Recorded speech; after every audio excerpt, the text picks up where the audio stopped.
ZPHS school ఇచ్చోడలో ఈ republic day సందర్భంగా ఒక ర్యాలీ పిల్లలతోటి స్కూల్ టీచర్స్ చేయడం జరిగింది.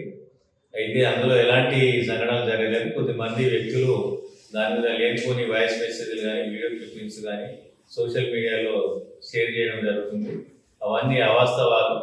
నేను మీ ద్వారా విజ్ఞప్తి చేయడం ఏంటంటే అలాంటి వీడియోలు కానీ వాయిస్ మెసేజ్లు కానీ ఎవరికి షేర్ చేయవద్దని చెప్పి కోరుతున్నాను. ఎవరైనా అట్లా షేర్ చేసినట్టయితే వాటిని డిలీట్ చేయండి. మిగతా వారికి ఫార్వర్డ్ చేస్తే అటు వాట్సాప్ గ్రూప్ ఇన్ఛార్జ్ల పైన మరియు అలాంటి వ్యక్తుల పైన చట్టరీత్యా చర్యలు తీసుకోబడతాయి.